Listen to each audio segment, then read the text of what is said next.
अध्यक्ष महोदय, इस हाउस में हमारी मेजॉरिटी है और आज ये विश्वास प्रस्ताव कॉन्फिडेंस मोशन लाने की क्या ज़रूरत पड़ी, वो संक्षेप में कल मैंने बताया था ये प्रस्ताव रखते हुए कि मेरे पास 2 एमएलएज आए जिन्होंने कहा जी ये बीजेपी वाले आए थे और हमें ऑफर कर रहे थे कि केजरीवाल अब गिरफ्तार होने वाला है, उसके बाद हम इनकी सरकार गिरा देंगे आम आदमी पार्टी की, सारे एमएलए तोड़ लेंगे, 21 हमारे संपर्क में हैं, औरों से भी बात चल रही है, तुम भी आ जाओ, 25 करोड़ भी देंगे और जो मांगोगे और भी दे देंगे, तुमको चुनाव भी लड़ा देंगे। फिर हमने सारे एमएलए से संपर्क किया तो पता चला 21 तो नहीं, इन्होंने 7 एमएलए से संपर्क किया था। आज उनमें से कई एमएलएज ने इस हाउस के अंदर अपनी अपनी दास्तान सुनाई है और बताया है कि उनको अप्रोच किया गया था। जैसा भी मेरे भाई राजेश ने बताया, राजेश गुप्ता जी ने, कि ये कहते हैं सबूत दो। कैसे सबूत दें? किस चीज का सबूत दें? कभी किसी रिश्तेदार के जरिए आ जाते हैं, कभी किसी दोस्त के जरिए आ जाते हैं, आके कहते हैं जी आ जाओ हमारे साथ, अमित शाह से मिलवा देंगे, फलाना कर देंगे। उसकी कोई आदमी कोई टेप रिकॉर्डर जेब में लेके थोड़ी घूमता है कि कोई आएगा और मैं उसको टेप कर लूंगा। किस चीज का सबूत दें? तो मैं एक तो ये कहना चाहता हूं, ये बड़े दिनों से इनको ये लग रहा है कि केजरीवाल को गिरफ्तार कर लेंगे और पार्टी खत्म हो जाएगी। केजरीवाल को तो गिरफ्तार कर लोगे, केजरीवाल की सोच को कैसे गिरफ्तार करोगे?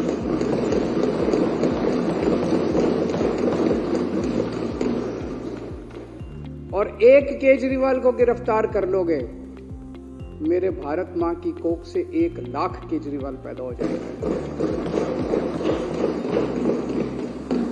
आज जिस तरह से इन्होंने आम आदमी पार्टी पे हमला बोला हुआ है, इतने हमारे नेता गिरफ्तार कर लिए, हमारा सारा काम रोकने की कोशिश कर रहे हैं, धमकियां दे रहे हैं, ये कर रहे हैं, वो कर रहे हैं, सब तरफ से, चारों तरफ से हमले ही हमले हमारे ऊपर किए जा रहे हैं।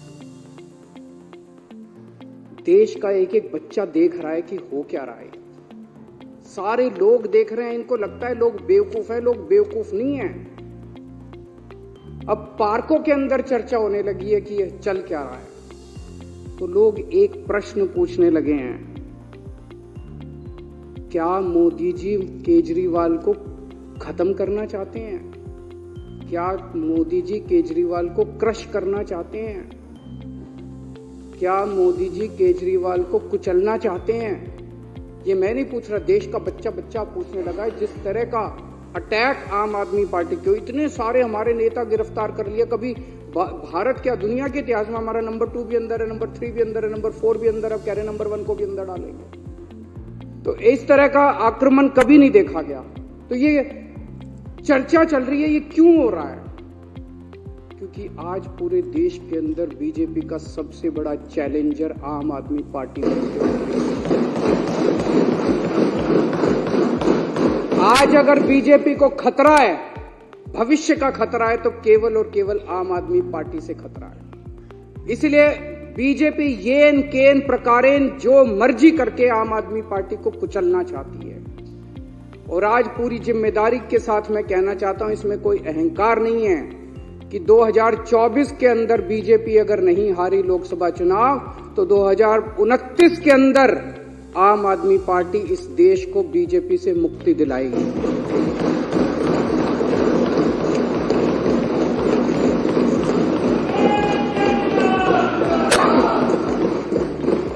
अध्यक्ष महोदय, ये कोई छोटी बात नहीं है। एक छोटी सी पार्टी, 12 साल का बच्चा है, 12 साल पहले ये पार्टी बनी थी। एक 12 साल का छोटा सा बच्चा है ये पार्टी। इस 12 साल के बच्चे ने इतने बड़े बड़े पार्टियों को चने चबा दिए। इस देश के अंदर 1350 पार्टियां रजिस्टर्ड हैं, 1350। उन्हीं में से एक पार्टी आम आदमी पार्टी थी। जब हमारी पार्टी 26 नवंबर 2012 को रजिस्टर की गई थी, रजिस्ट्रेशन के लिए अप्लाई किया था हम लोगों ने। 2012 26 नवंबर आम आदमी पार्टी का रजिस्ट्रेशन आज से 12 साल पहले अप्लाई किया गया था। मात्र 10 साल के अंदर आज तीसरी सबसे बड़ी पार्टी बन गई है पूरे देश के अंदर। बीजेपी और कांग्रेस के बाद तीसरी सबसे बड़ी। एक एमएलए बनने के लिए लोगों की चप्पल घिस जाती है, पूरी जिंदगी बीत जाती है एक एमएलए बनने के लिए, काउंसलर बनने के लिए। ये कोई इत्तेफाक नहीं है कि ये पार्टी इतने कम समय के अंदर, आज 2 राज्यों के अंदर हमारी फुल फ्लेजेड सरकार है, बहुमत, भारी बहुमत के साथ, ऐतिहासिक बहुमत के साथ सरकार है। दिल्ली के अंदर 70 में से 67 सीट इतिहास में कभी नहीं आई। पंजाब के अंदर 117 में से 92 सीट पंजाब के इतिहास में कभी नहीं आई। गुजरात के अंदर पहली बार चुनाव लड़े, पहली बार के अंदर हमारे 14% वोट और 5 एमएलए आ गए। गोवा के अंदर पहली बार चुनाव लड़े और गोवा के अंदर हमारे आज 2 एमएलए हैं। ये कोई छोटी बात नहीं है, इतनी छोटी सी पार्टी और इतना बड़ा। और चंडीगढ़ के अंदर तो आपने देखा हमारा मेयर इन्होंने किस तरह से छीन लिया इन लोग। तो ये कोई छोटी बात नहीं है। और मात्र 12 साल के बाद आज नेशनल पार्टी बन गई। तो आज इनको खतरा और डर भविष्य का केवल और केवल आम आदमी पार्टी से। और ये भी जानते हैं, और फिर मैं दोहरा रहा हूं कि अगर ये 2024 में जीत जाते हैं तो 2029 में बीजेपी को इस देश को बीजेपी से मुक्ति आम आदमी पार्टी दिलाएगी। कुछ लोग ये भी कहते हैं, जब चर्चा करते हैं लोगों के साथ, लोगों में, मैं तो ये बता रहा हूं, ये मेरी भावनाएं नहीं है, लोगों की, जनता के अंदर जो चर्चा चल रही है, कुछ लोगों का ये भी कि आम आदमी पार्टी के पीछे इसलिए पड़ रही है, दिल्ली की हार को पचा नहीं पा रही। याद करो 2014 में मई के महीने में क्या जबरदस्त बहुमत लेके मोदी जी आए थे, क्या जबरदस्त। उसके बाद हरियाणा जीत गए, महाराष्ट्र जीत गए। एक अश्वमेध यज्ञ का घोड़ा चला था, ऐसे लग रहा था जैसे इस घोड़े को कोई नहीं रोक पाएगा। और फिर जब 2015 में ये घोड़ा दिल्ली पहुंचा तो दिल्ली के 2 करोड़ लोगों ने इसको रोक लिया। और केवल रोका नहीं, 70 में से 67 सीट बीजेपी केवल 3 पे सिमट गई। तो लोगों को क्या कहना है कि तब से इन लोगों ने ठान लिया कि इस पार्टी को तो नहीं छोड़ना, इस पार्टी को तो कुचलना है किसी भी तरह से। और फिर अक्सर देखा गया इस तरह के नई पार्टियां आती हैं, आंदोलन से निकलती हैं, बनती हैं और फिर एक ही चुनाव में खत्म हो जाती हैं। इनको पूरी उम्मीद थी कि एक चुनाव के बाद हम इतना इनको तंग करेंगे। आने के बाद इन्होंने बहुत तंग किया, हमें काम नहीं करने दिया इन लोगों ने। लेकिन 5 साल के बाद इनको उम्मीद थी चलो 2015 तो जीत गए, 2020 में इनकी सरकार नहीं बनने दें। फिर 2020 के अंदर 70 में से 62 सीट, ये 8 सीटों पे से 2019 में इतने भारी 303 सीट लेके लोकसभा के अंदर जीते, लेकिन उसके बाद दिल्ली के अंदर आके हार गए। तो इनको ये दिल्ली की हार पच नहीं रही। इन्होंने हमें रोकने के लिए क्या नहीं किया, सब कुछ किया इन्होंने हमें रोकने के लिए, कोई कसर नहीं छोड़े इन्होंने हमें रोकने के लिए। लेकिन जो हमारा असली चीज था वो ये, इन्होंने हमारे काम, सबसे बड़ी तकलीफ इनको किस बात की है कि जो काम हम लोग कर रहे हैं इनके पास उसका काट नहीं है। जो काम हम लोग कर रहे हैं ये वो काम नहीं कर सकते। हमने क्या क्या काम किए, हमने पिछले पहले हमारी दिल्ली में सरकार थी, पंजाब में सबसे बड़ा काम किया। दिल्ली में और पंजाब में दोनों जगह बिजली फ्री हो गई और बिजली 24 घंटे हो गई। मैं आज बीजेपी को चैलेंज करता हूं, 30 साल से गुजरात के अंदर तुम्हारी सरकार है, 15 साल से मध्य प्रदेश के अंदर तुम्हारी सरकार है, 10 साल से उत्तर प्रदेश के अंदर तुम्हारी सरकार है। एक राज्य के अंदर बिजली फ्री करके दिखा दो, तुम बिजली 24 घंटे करके दिखा दो। एक राज्य के अंदर इतने बड़े बड़े पावर कट लगते हैं, गुजरात के अंदर, मध्य प्रदेश, पंजाब के अंदर 1 साल में 0 पावर कट हो गया। दिल्ली के अंदर 0 पावर, 24 घंटे बिजली आती है, फ्री बिजली आती है। तुमसे ना 24 घंटे बिजली आती, तुम्हारे राज्यों में ना फ्री बिजली आती, इतनी महंगी बिजली आती है, इतने पैसे लेते हो जनता से। दिल्ली के अंदर हमने और अब पंजाब में कर रहे हैं, शानदार स्कूल बना दिए, सरकारी स्कूलों का काया पलट हो गया। पूरी दुनिया से लोग देखने के लिए आ रहे हैं। पूरी दुनिया के अंदर आज शिक्षा के लिए जाना जाता है दिल्ली को कि स्कूल बड़े अच्छे हो गए, शानदार शिक्षा, हैप्पीनेस करिकुलम। अमेरिका के राष्ट्रपति की बीवी हमारा हैप्पीनेस करिकुलम की क्लास अटेंड करके जाती है। दिल्ली ने देश का नाम पूरी दुनिया के अंदर रोशन किया। और इनके स्कूलों को उठा के देख लो, गुजरात, मध्य प्रदेश, उत्तर प्रदेश के स्कूलों को उठा के देख लो, क्या हालत बना रखी है। उनके अंदर जानवर घूम रहे हैं, ये टूटी पड़ी हैं, दीवारें टूटी पड़ी है। कितने गरीबों के बच्चों का भविष्य जो है इन्होंने अंधकार में डाला हुआ है। मैं चैलेंज करता हूं बीजेपी को, इतने सारे स्कूल तो छोड़ो, 10 स्कूल तुम अपने गुजरात में, मैं तो इतना घूमा गुजरात में चुनाव पर, एक स्कूल नहीं मिलता था जो इन्होंने ठीक कराओ। 30 साल के अंदर तुमसे एक स्कूल ठीक नहीं हुआ। ये काम तुम नहीं कर सकते, इसलिए इनको तकलीफ है। हमने दिल्ली में अस्पताल इतने बना दिए, सबका इलाज मुफ्त कर दिया, अस्पताल बना दिए, सबका इलाज मुफ्त कर दिया, मोहल्ला क्लिनिक बना दिए जिसमें गली गली के अंदर लोगों को इलाज मिलने लगा। तुम भी कुछ अच्छे, तुम लंबी लकीर तो खींच के दिखाओ यार, तुम कुछ अच्छा काम तो करके दिखाओ। हमने बुजुर्गों के लिए तीर्थ यात्रा कर दी, इतना आशीर्वाद देते हैं, इतना आशीर्वाद देते हैं बुजुर्गों को। और ये सारे काम पंजाब में भी हो रहे हैं। पंजाब में दिल्ली से ज्यादा मोहल्ला क्लिनिक, दिल्ली में तो 540 मोहल्ला क्लिनिक बने हैं, पंजाब में 800 से ज्यादा मोहल्ला क्लिनिक 1 साल के अंदर बन गए। महिलाओं के लिए फ्री बस यात्रा कर दी इन्होंने, इतना विरोध किया, लेकिन सारी महिलाएं तो हमारे साथ ही हैं। दिल्ली के अंदर पानी कोने कोने के अंदर पहुंचा दिया, घरों में पानी नहीं आता, कोने कोने के अंदर पहुंचा दिया, पानी फ्री कर दिया।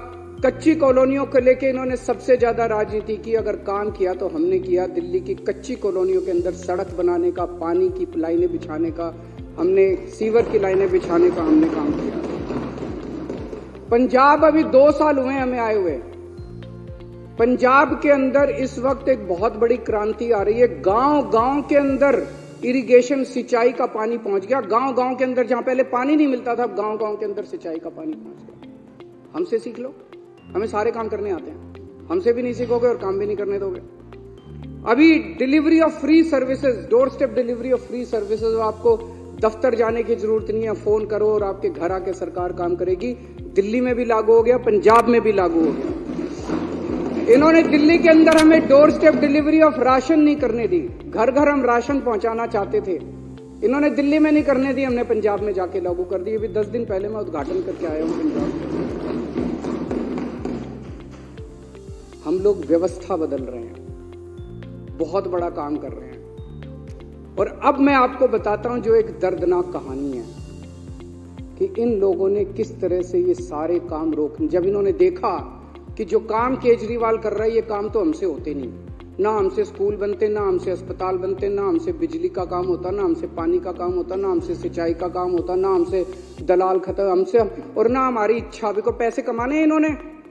तो जब इन्होंने देखा ये काम नहीं, तो इन्होंने काम रोकने का काम किया। बड़े दर्द के साथ आज मेरे को कहना पड़ रहा है कि पिछले साल इन्होंने किस तरह से दिल्ली के अस्पतालों के अंदर दवाइयों को रोकने का काम किया। अस्पतालों के अंदर गरीब आदमी अपना इलाज कराने के लिए आता है, अस्पतालों के अंदर बेबस आदमी जिसके पास पैसा नहीं होता, जो अमीरों के अस्पताल में, 5 स्टार अस्पताल में इलाज नहीं करा सकता, वो कराने के लिए आता है। हमने अस्पताल बदले थे, अस्पताल शानदार बना दिए, सारी दवाइयों का सबका इंतजाम किया।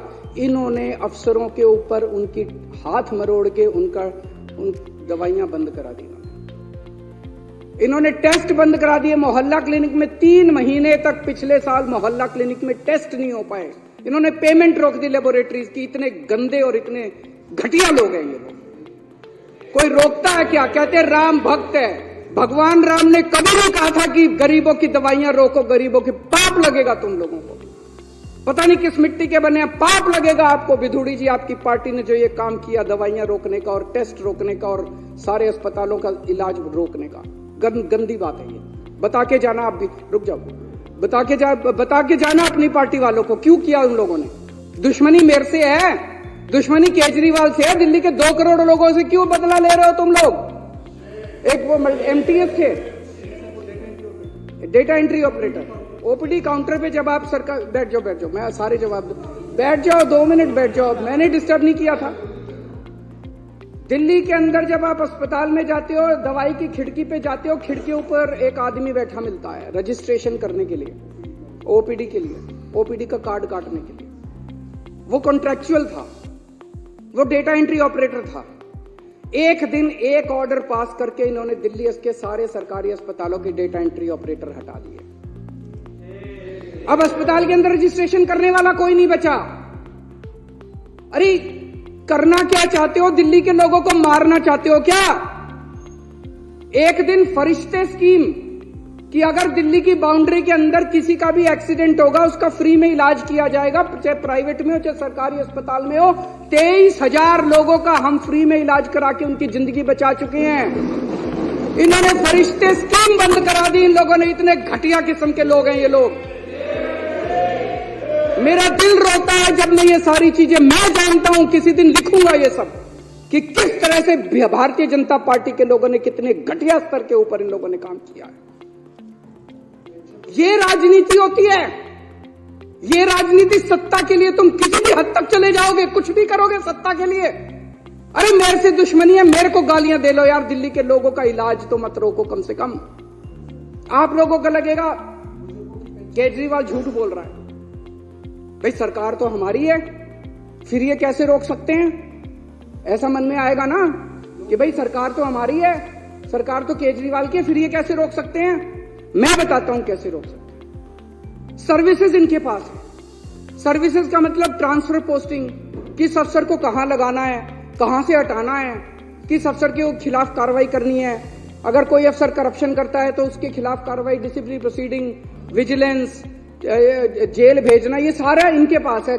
पूरा अफसरशाही के ऊपर और स्टाफ के ऊपर और कर्मचारियों के ऊपर इनका कंट्रोल है। आज मेरे को जो मेरा चपरासी मेरे कमरे में चाय पिलाने आता है, अगर कल वो कह दे मैं चाय नहीं पिलाता, मैं उसकी ट्रांसफर नहीं कर सकता मुख्यमंत्री होके भी। इतनी भी पावर नहीं है मेरे पास। सुप्रीम कोर्ट ने ऑर्डर पास किया, भाई ऐसे सरकार नहीं चल सकती, इनके ऊपर कंट्रोल मुख्यमंत्री का होगा। इन्होंने कानून ला के पास कर दिया कि नहीं, कि मुख्यमंत्री का नहीं होगा, एलजी का कंट्रोल होगा, केंद्र सरकार का कंट्रोल होगा। अब ये क्या कर रहे हैं?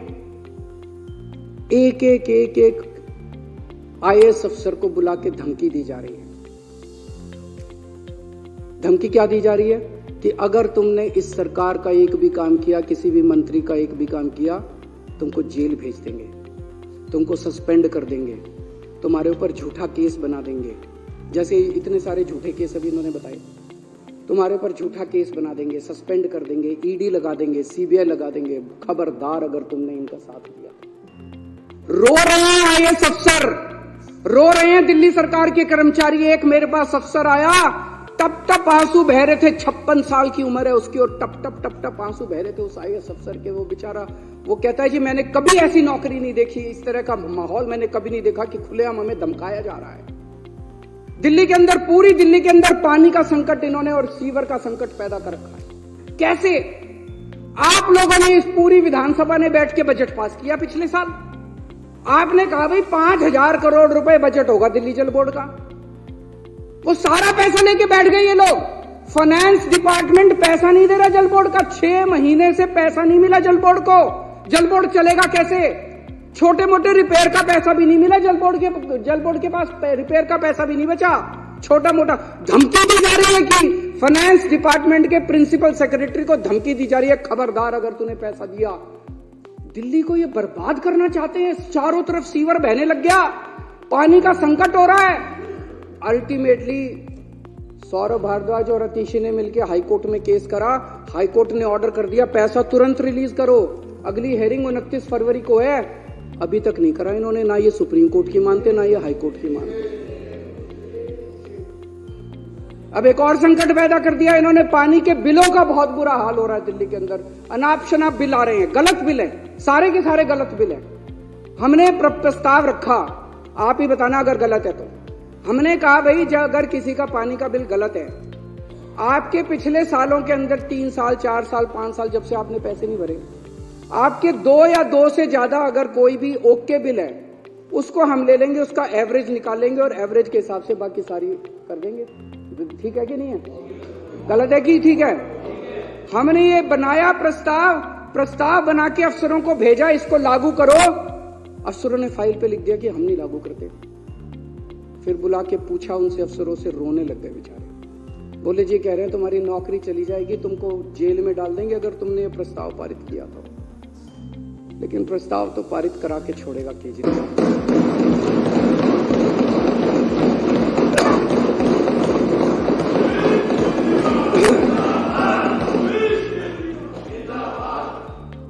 देखते हैं कि बाजुए कातिल, क्या है वो, बाजुए कातिल, जोर कितना बाजुए कातिल में है।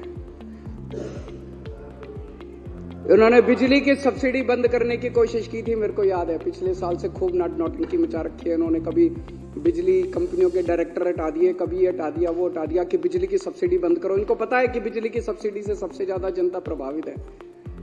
होने नहीं दी मैंने इन लोगों की गंदी चाल।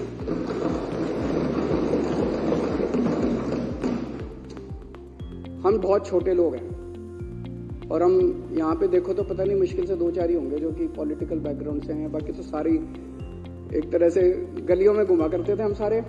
हमारी क्या औकात थी, हैं? हाँ, क्या औकात थी हम लोगों की।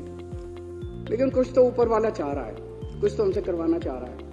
मतलब एक सुंदर नगरी की झुग्गियों के अंदर मैं यूं ही घुमा करता था, कोई नहीं पूछता था। परिवर्तन नाम की एनजीओ चलाया करता था, आप लोग भी अपनी अपनी जिंदगी चला रहे थे। अचानक वहां से उठा के लोगों का पता नहीं क्या प्यार था, क्या किस्मत थी, ऊपर वाला हमसे क्या कराना चाह रहा है, यहाँ पहुंचा दिया हम लोगों को।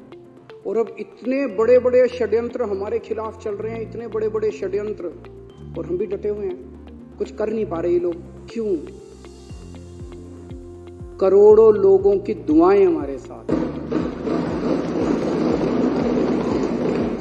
18 लाख बच्चे सरकारी स्कूलों में पढ़ते हैं। उन बच्चों के माँ बाप से पूछ के देखो, इतनी दुआएं देते हैं हम लोगों को, उनके बच्चों का भविष्य बना दिया हम लोगों ने। उसमें बीजेपी वालों के भी हैं, कांग्रेस। हमने कभी राजनीति नहीं की, हमने ये नहीं कहा कि आम आदमी पार्टी वालों के बच्चों को एडमिशन देगी, बीजेपी वाले सारे आओ, सारे हमारे बच्चे हैं, चाहे बीजेपी वालों के चाहे कांग्रेस, बच्चे पढ़ जाएं। उन बच्चों के माँ बाप का आशीर्वाद हमारे साथ है। लाखों करोड़ों लोगों का मुफ्त में इलाज हुआ अस्पतालों के अंदर, मोहल्ला क्लिनिक के अंदर, उनकी दुआएं हमारे साथ है। और जिन जिन को तकलीफ हुई दवाइयां और ये रोकने की, उनकी बद्दुआएं इन लोगों के साथ है, उनकी बद्दुआएं इन लोगों के साथ है। बद्दुआएं छोड़ेंगी नहीं, आप लोगों का पीछा देख लेना। फरिश्ते के अंदर जो इतने सारे लोगों का इलाज कराया, उनकी दुआएं हमारे साथ है, उनका आशीर्वाद हमारे साथ है। इस आशीर्वाद को कैसे रोक पाओगे तुम लोग? केजरीवाल को तो गिरफ्तार करोगे, लोगों की दुआओं को कैसे गिरफ्तार करोगे तुम लोग?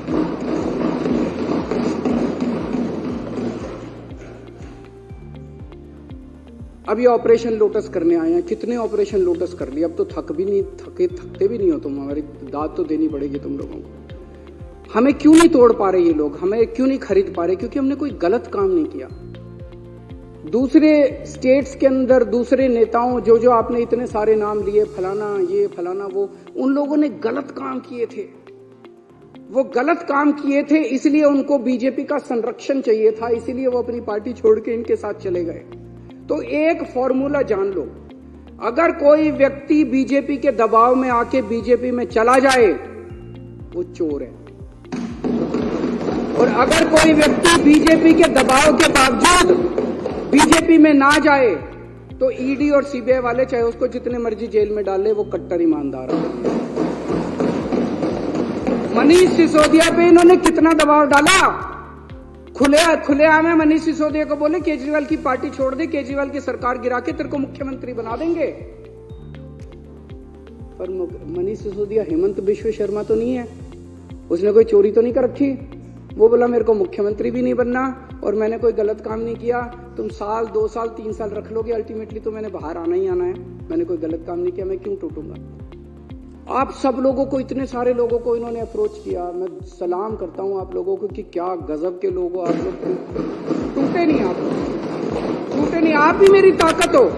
दिल्ली के 2 करोड़ लोग और दिल्ली के जो आप 61 विधायक हो, आप सब लोग मेरी ताकत हो, जिसकी वजह से आज मैं इन लोगों का मुकाबला कर पा रहा हूं। अगर आप में से कई लोग टूट जाते, मेरी भी सरकार गिर जाती। पर आप लोग नहीं टूटे, आप लोग मेरी ताकत हो। सबको कहते हैं बीजेपी ज्वाइन कर लो, बीजेपी ज्वाइन कर लो, और इन्होंने हमें बदनाम करने में कोई कसर नहीं छोड़ी। अभी इतनी बड़ी लिस्ट बताई इन्होंने कि डीटीसी में भी स्कैम हो गया, क्लासरूम में भी स्कैम हो गया, क्या क्या था, पानी में भी स्कैम हो गया, बिजली में भी स्कैम हो गया, राशन में भी स्कैम हो गया, किसी बटन, कोई बटन था, बटन में भी स्कैम हो गया, फलाने में भी स्कैम हो गया। मैं एक चीज जानना चाहता हूं, जितने पूरे देश में आज तक एमएलए खरीदे हैं तुम लोगों ने, कितना पैसा खर्च किया उसमें, और वो पैसा कहां से आया, यही बता दो तुम लोग। ईमानदारी से इस देश को बता दो कि कर्नाटक में एमएलए खरीदे, मध्य प्रदेश में एमएलए खरीदे, गोवा में एमएलए खरीदे, इधर एमएलए खरीदे, उधर एमएलए। इतना पैसा कहां से लाते हो यार तुम लोग? ये तो खुलेआम है। जब इन लोगों को 25-25 करोड़ दे रहे थे, पता नहीं है मार्केट रेट भी है। मार्केट रेट क्या चल रहा है मेरे को तो पता नहीं। मध्य प्रदेश में क्या रेट चल रहा है, कर्नाटक में क्या रेट चल रहा है। तो ये पैसा कहां से आता है? ये पैसा कहां से आ रहा है? तुम हमारे बटन में स्कैम ढूंढ रहे हो। 12 रुपए का बटन है, बटन में तुम स्कैम ढूंढ रहे हो। अरे तुम्हारे करोड़ों रुपए एक एक एमएलए पे 50-50 करोड़ रुपए खर्च कर दिए। ये पैसा कहां से आ रहा है? ये तो बता दो इस देश के लोगों को। इन्होंने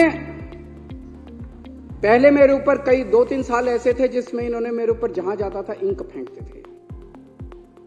खूब मैंने जिल्लत बर्दाश्त करी है, इंसल्ट बर्दाश्त करी है। फिर 2-3 साल पे इन्होंने कभी कोई अटैक, कभी थप्पड़ मारते थे, कभी मिर्च डाली। एक बार इन्होंने मेरे दफ्तर के अंदर घुस के इन्होंने जूते मारे मेरे को।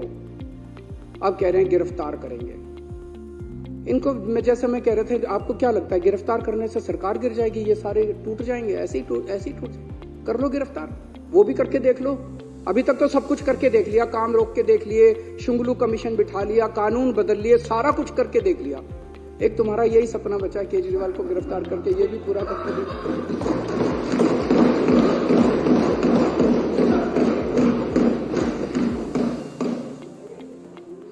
अभी तक तुमने इतनी रेड मारी, एक भी नेता के खिलाफ इसके ऊपर मुकदमा चलना चाहिए। बीजेपी वालों के ऊपर ऐसे ही रेड मारने घुस जाते हो किसी के घर भी। कोई कानून नियम है, कायदा है या नहीं है, संविधान है या नहीं है?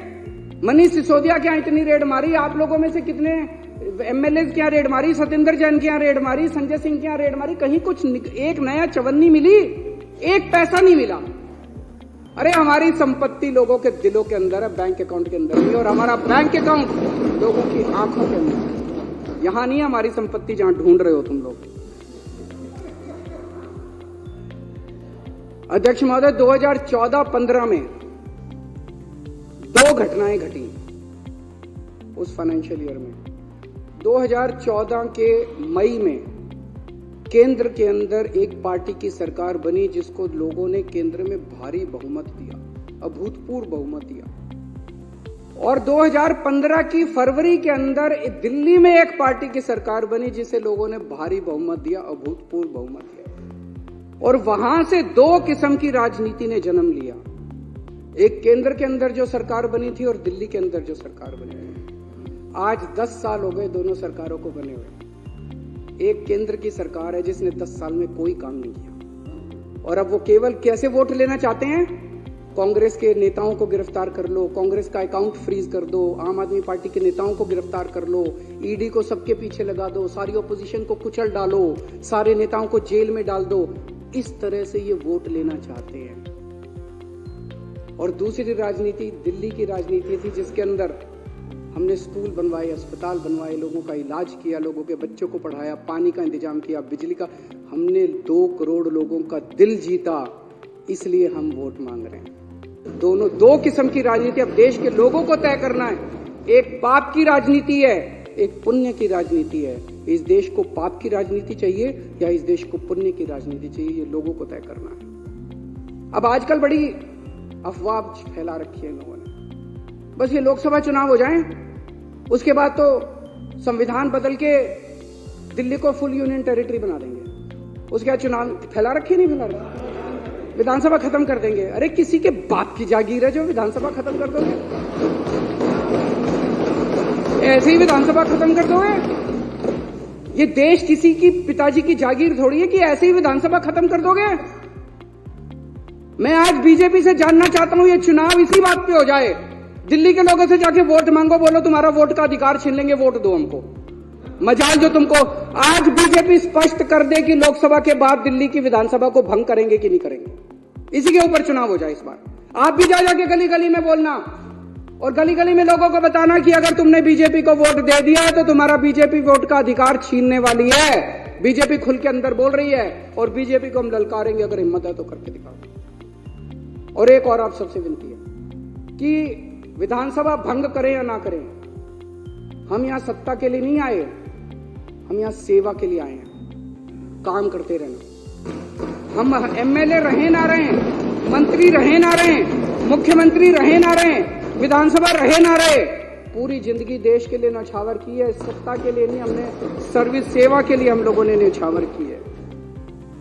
मैं दिल्ली वालों को भी बोलना चाहता हूं, इन लोगों को आपके बेटे से तकलीफ है। आपने मेरे को बहुत कुछ दिया दिल्ली वालों ने, सुंदर नगर की गलियों से उठा के एक आदमी को इतनी बड़ी जिम्मेदारी दिल्ली वालों ने दे दी। इन लोगों को आपके बेटे से तकलीफ है, ये आपके बेटे को क्रश करना चाहते हैं, ये आपके बेटे को खत्म करना चाहते हैं। लेकिन आप चिंता मत करना, मैं आपके साथ हूं, आपके लिए लड़ता रहूंगा मरते दम तक। मेरी ये विधानसभा भंग भी कर दें अगर, ये जितने मर्जी षड्यंत्र करते रहें, सत्ता में होते हुए या सत्ता में बाहर रह के, मेरी जिंदगी आप लोगों के लिए है।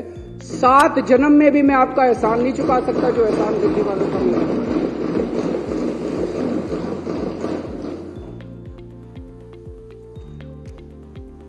बीजेपी वाले राजनीति में सत्ता के लिए आए हैं, उनके लिए ये सत्ता की लड़ाई है, हमारे लिए ये सेवा की लड़ाई है। ये खूब षड्यंत्र रचेंगे, ये बार बार सत्ता को इस्तेमाल करके हमें कुचलने की कोशिश करेंगे। हम लोगों के आशीर्वाद से बार बार उठ के खड़े हो जाएंगे, फिर उठ के खड़े हो जाएंगे। जितनी बार ये कुचलने की कोशिश करेंगे, हम फिर उठ के खड़े हो जाएंगे। तुम्हारी मक्कारी के चक्रव्यूह से बाहर निकलने के लिए हमारे पास एक नहीं 100 अभिमन्यु इस पार्टी के अंदर हैं। आप जितने चक्रव्यूह रचोगे उससे ज्यादा भेद के हम बाहर निकल आएंगे। अध्यक्ष महोदय, इस जो प्रपोजल मैंने कल रखा था उसका मैं पूरी तरह से समर्थन करता हूं, और मैंने पूरे अच्छे तरीके से बताया कि इसको लाने की क्या जरूरत पड़ी। मैं थोड़े से नंबर बता देता हूं कि एक भी आदमी हमारा नहीं टूटा। हमारे टोटल 62 एमएलए हैं, अभी यहाँ पे विधानसभा में 54 मौजूद हैं। 2 बीमार हैं, 3 आउट ऑफ स्टेशन हैं, 2 जेल में हैं, सत्येंद्र जैन और मनीष सिसोदिया, और एक की यहाँ शादी है। 54 यहाँ मौजूद हैं, एक भी नहीं टूटा इनमें से।